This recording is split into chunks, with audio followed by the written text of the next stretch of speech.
Assalamualaikum warahmatullahi wabarakatuh. Alhamdulillahi rabbil alamin.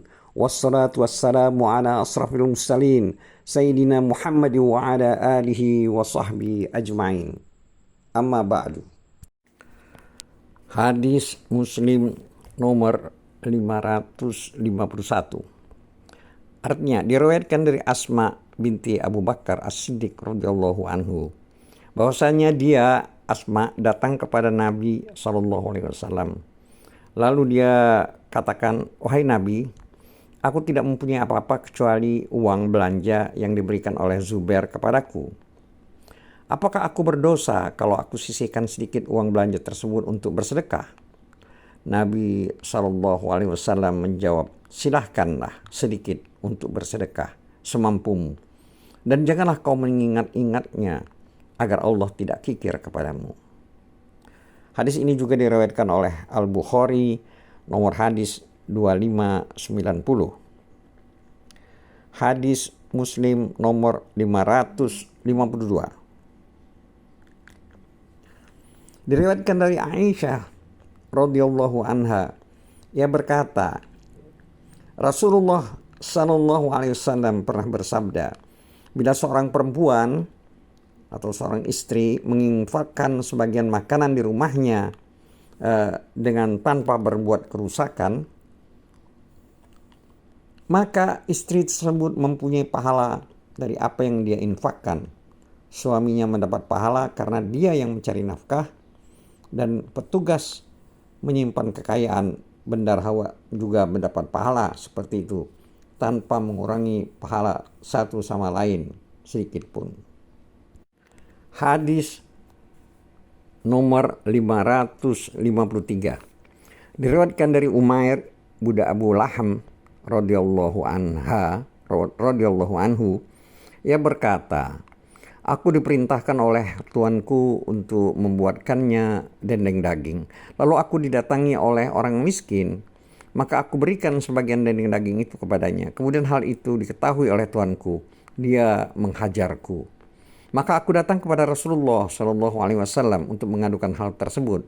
Kemudian beliau memanggil tuanku. Lalu beliau bertanya, 'Mengapa kamu menghajar budakmu?' Tuanku menjawab, 'Dia memberikan makananku tanpa diperintahku.' Maka Rasulullah SAW bersabda, 'Pahalanya terbagi antara kalian berdua.'" Hadis Muslim nomor 554. Diriwayatkan dari Abu Hurairah radhiyallahu anhu, ia berkata, Rasulullah sallallahu alaihi wasallam pernah bersabda, "Seorang istri janganlah berpuasa sunat ketika suaminya ada di rumah, kecuali dengan seizin sang suami.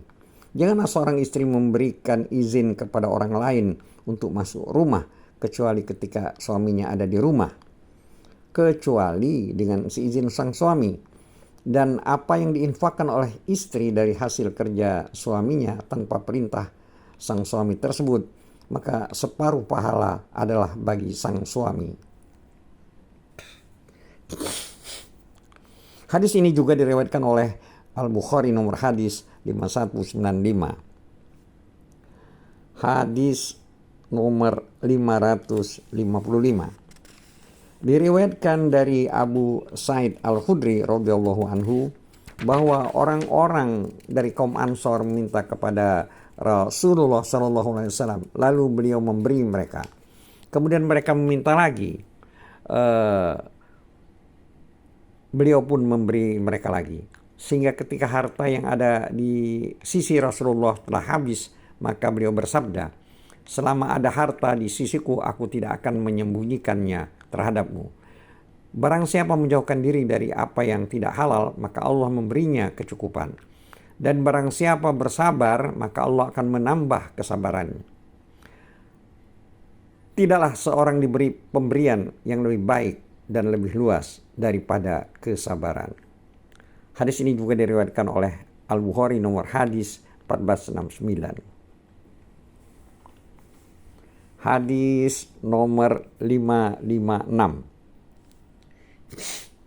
Diriwayatkan dari Abdullah bin Amru bin As radhiyallahu anhu bahwa Rasulullah sallallahu alaihi wasallam pernah bersabda, Sungguh beruntung orang yang berserah diri kepada Allah lalu diberi kecukupan dan Allah menjadikannya puas dengan apa yang telah diberikan Allah kepadanya. Hadis Muslim nomor 557. Artinya, diriwayatkan dari Muawiyah radhiyallahu anhu yang berkata, Rasulullah Shallallahu alaihi wasallam pernah bersabda, "Janganlah kamu mendesakkan permintaan. Demi Allah, jangan sampai ada salah seorang dari kamu meminta sesuatu kepadaku, lalu dia mendapatkan sesuatu dari aku, sedangkan aku benci dan atau tidak rela." Demikian itu menghindari permintaan yang didesakkan, agar apa yang aku berikan kepadanya mendapat berkah. Hadis Muslim nomor 558. Artinya, diriwayatkan dari Abdullah bin Umar radhiyallahu anhu bahwasanya Nabi Shallallahu alaihi wasallam pernah bersabda, orang yang minta-minta selalu ada sehingga dia mati tanpa ada sepotong daging pun di wajahnya, yakni tanpa rasa malu. Hadis ini juga diriwayatkan oleh Al-Bukhari nomor hadis 1474. Hadis nomor 559. Diriwayatkan dari Abu Hurairah radhiyallahu anhu yang berkata, aku pernah mendengar Rasulullah sallallahu alaihi wasallam bersabda, sungguh seorang yang pergi mencari kayu bakar lalu dipikul di atas punggungnya, kemudian sebagian hasilnya disedekahkan dan dia merasa cukup dengan penghasilan itu, adalah lebih baik daripada dia meminta-minta kepada orang lain yang kadang-kadang diberi dan kadang-kadang ditolak. Karena sesungguhnya tangan yang di atas adalah lebih baik dari tangan yang di bawah. Dan mulailah pemberian itu dari orang yang menjadi tanggung jawabmu.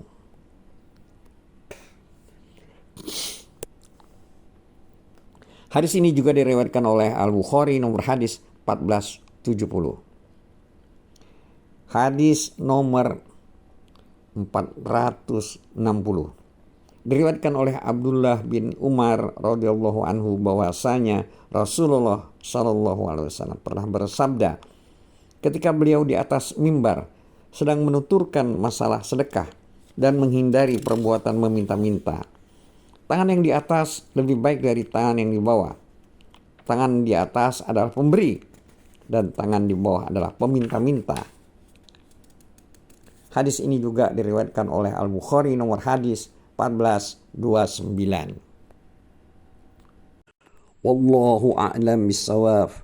Wabillahi taufiq wal hidayah. Wassalamualaikum warahmatullahi wabarakatuh.